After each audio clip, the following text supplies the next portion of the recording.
Ooh, that was weird. The camera like leapt in at me. Sorry, it gave me a bit of shock. Hello. So I thought I would go live today and chat to you about some business basics. So last year, without wanting to brag, I had my best year in business. And I've done kind of a bit of reflecting on, why it went so well and what it was that I did differently to other years. And I wanted to come and kind of share the key things, the key foundations that really, really helped with that success. And they're the same foundations that I work on with my clients. And it really is super simple. Being successful, especially with a service-based business, it doesn't need to be super complicated. You don't need to be doing all the things. You don't need to be in all the places.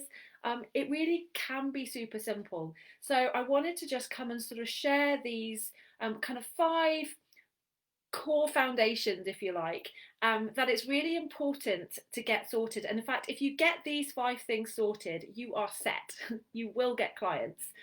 You will get clients consistently. You will grow.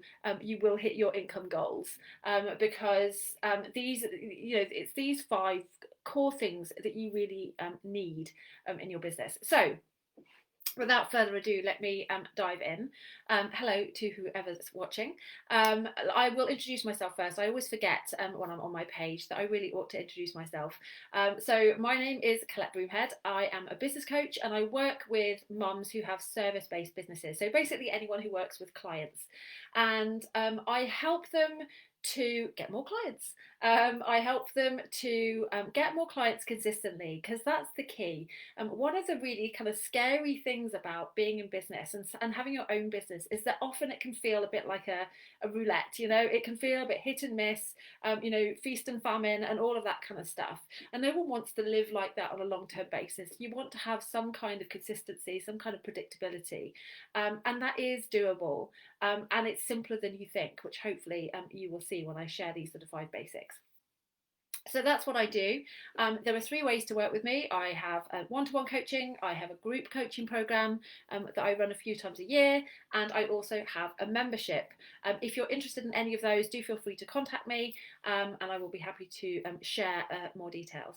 So what are my basics? The first one is messaging. And messaging is one of those kind of, I think, slightly fuzzy terms that gets kind of bandied about in the online business world, and that I think can be a bit difficult to, what is messaging? What does that actually mean?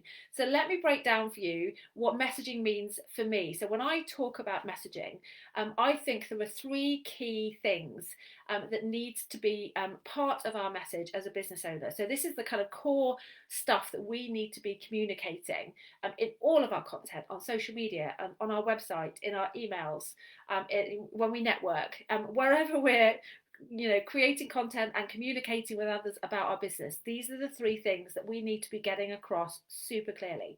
So number one, who is it that we serve? Who are our ideal clients? We need to be really crystal clear on that ourselves, but we also need to make sure that our ideal clients are crystal clear that they are our ideal clients, because if they don't know it, we're going to struggle to sell to them. So we have to be really clear on who it is our business serves.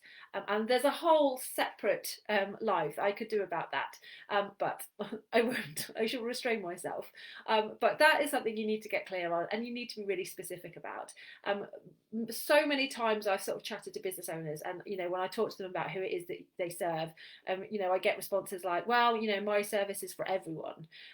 That might be true, but the second you start trying to market to everyone, you are setting yourself a very difficult task.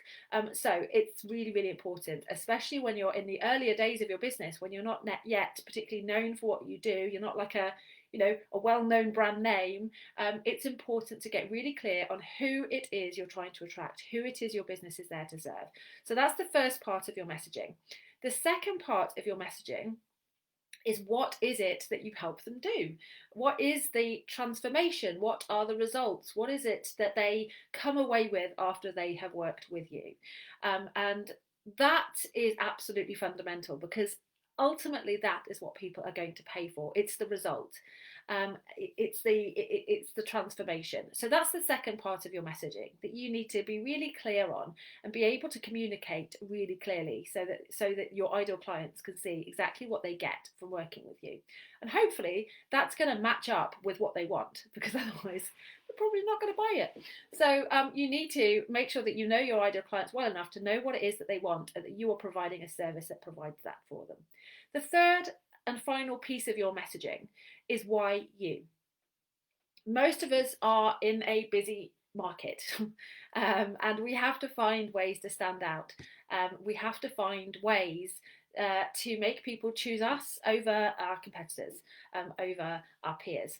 And so it's important, both from a marketing perspective, but also from a mindset and confidence perspective, to be really clear on, yeah, this is why you should choose me. This is why I can help you with this. And there's a whole range of stuff that can form part of that particular message. Testimonials, qualifications, your own story. Quite often we are kind of our own ideal clients after the transformation, if you like.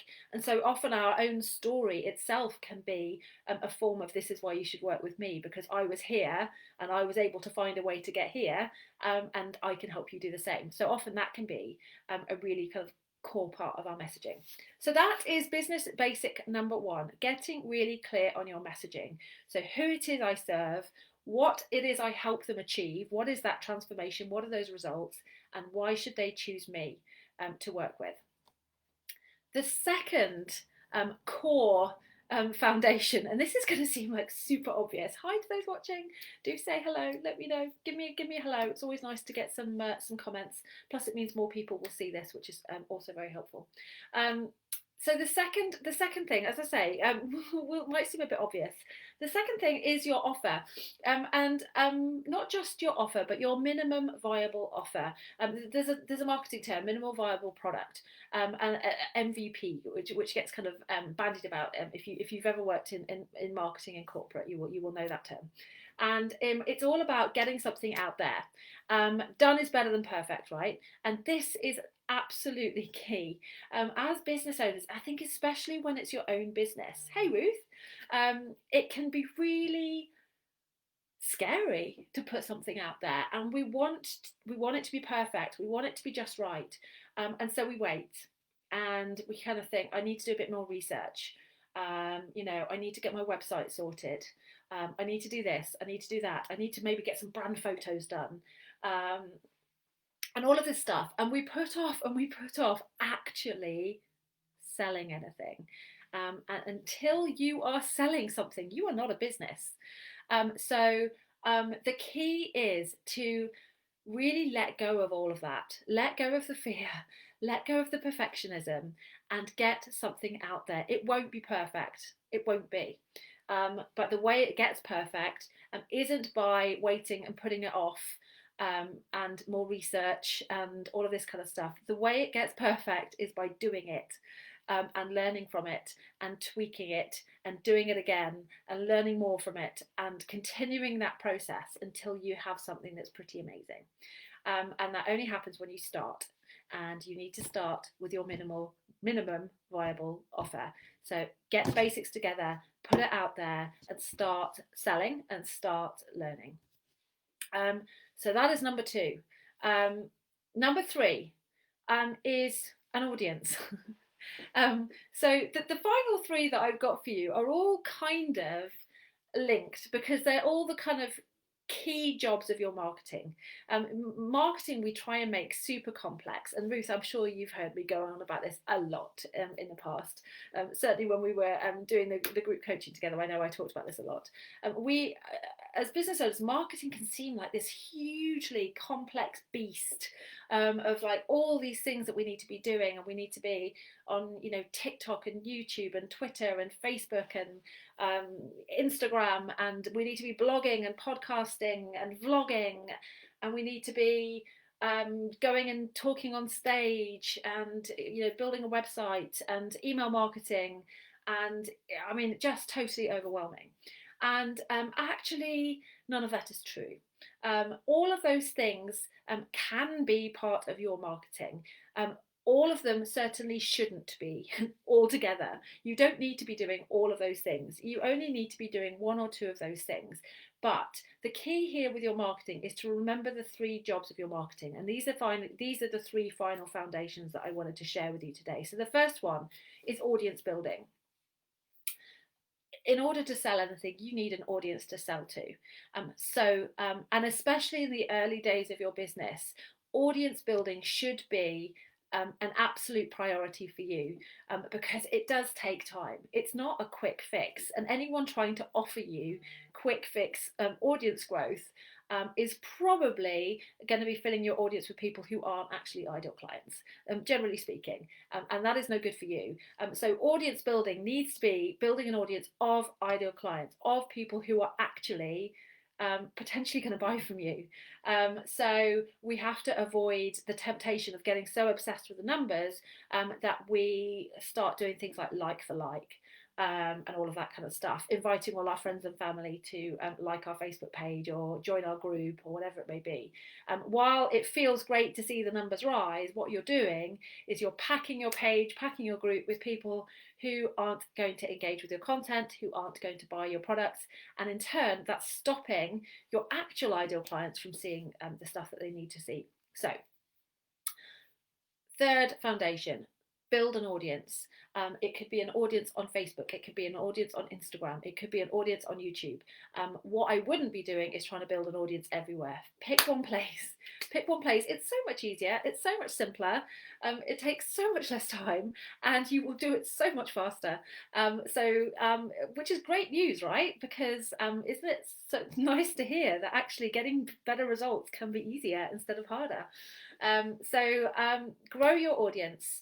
Think about how you're going to do that. Think about where you're going to do that, and get going and make that a real priority, because the bigger an audience you have of ideal clients, the more sales you will make. It is simple as that. So what are we on now? That's 3. 4. The fourth foundation is the next step that your marketing needs to be doing, and that is lead generation. So lead generation, I think, is another one of those slightly fuzzy marketing terms that we don't necessarily fully understand. So let me kind of break it down. When you are building an audience, you're going out and you're attracting people who don't yet know that you exist. You're basically kind of going out and going, hey, this is me, this is what I do, I can help you, come join me, right? Once you've done that, people need to get to know you a bit. They need to understand who you are. They need to understand what drives you, what motivates you, whether they want to work with you, whether they trust you, whether they feel a connection with you, whether they kind of vibe with who you are, with your personality and your style. And in order for that to happen, you need to be visible. So that's why we do things like Facebook Lives. That's why we have things like Facebook groups. That's why we have an email list, so that we can send people regular emails and help them to get to know us better. And all of that helps us to achieve that sort of second stage of marketing, which is lead generation. It's basically warming people up so that they turn from being someone who doesn't really know who we are, but they're kind of like, oh, what's this? I'll have a little look, into someone who's like, oh, this is really interesting, I want to know a bit more about this. And they're kind of a bit more warmed up to you. And basically that's all a lead is. So for example, when someone signs up for your email list, they hand over their email address, they are a lead, because essentially what they've done is they've put their hand up and said, yeah, I'm interested, I want to know more, here's my email address. Equally, when someone joins your Facebook group, same thing, they're going, yeah, I'm interested in this, I'm interested enough, I'm going to join this group. When someone books a discovery call with you, that's a lead, because they've said, yeah, I want to chat, let's chat, I'm interested in working with you. So anything like that, you would class that person as a lead. And that's all it is. It's very simple. So that is your fourth priority. Once you've built your audience, you need to be nurturing that audience so that you can turn them into leads. You can turn them into people who are basically going, yep, I'm interested, tell me more.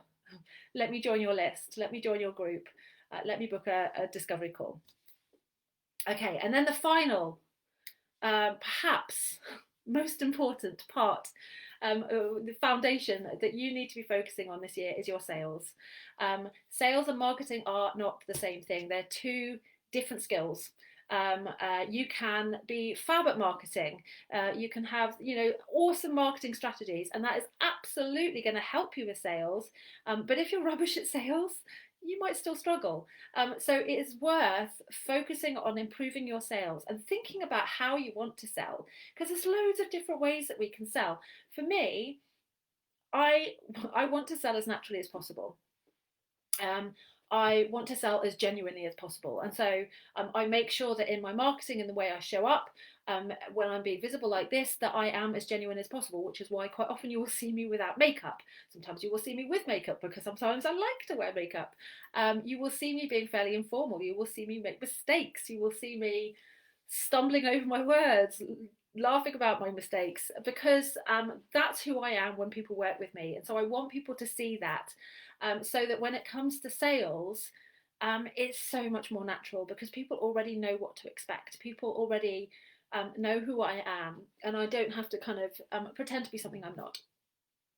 I also like to sell by giving tons of value. I am not the kind of person who feels like I need to hold back in the free content that I give. So in my, if you're a part of my Facebook group or anything like that, or on this page, I will share.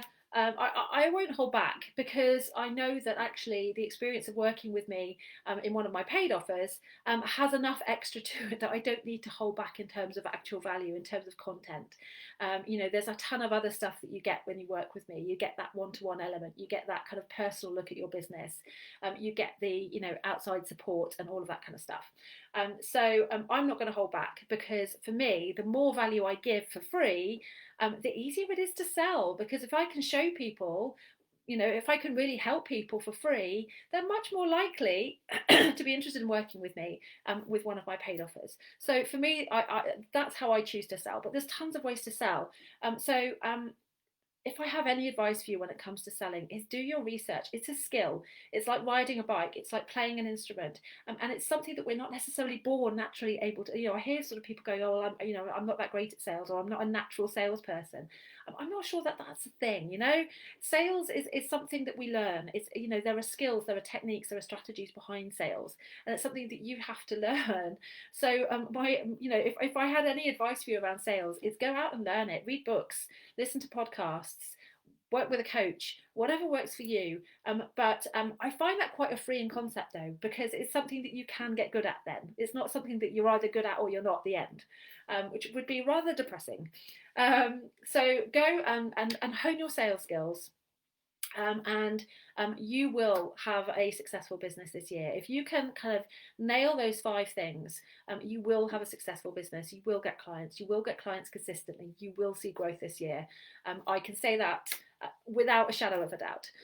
So let me remind you what those 5 foundations were. So we had number 1, messaging, getting clear on who it is you serve, what it is you help them with, and why they should work with you.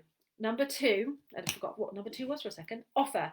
Your minimum viable offer. Get something out there. Start selling something now. Stop waiting for the perfect everything before you feel ready to sell. Sell, sell, sell. Get out there and put your offers out there now. Number 3 was audience growth. Start building that audience and keep it as an ongoing focus, because audience growth takes time, but it is so worth it. And that is an audience of ideal clients. Number 4, lead generation. So turning that cold audience, that audience of people who don't really know you yet, into a warm audience of people who want to know more, people who are interested in what you have to say, and who are going to join your group, who are going to sign up to your email list, and who are going to book discovery calls. And then lastly, your sales. Put some effort in to honing your sales, and feeling confident selling, to really getting clear on how you want to sell, and what that's going to look like for you and your business. If you want any support with any of those things, then that is what I am here to do. I currently do have a couple of spots for one-to-one available. So if that is of interest, let me know and we can get a call booked in. And I also have a couple of spots left on my group program, which I'm starting soon. So if you would like more information on that, then let me know and I can send that out to you. Have a wonderful day. Go get working on those foundations. Have a wonderful year and I shall see you soon. Take care.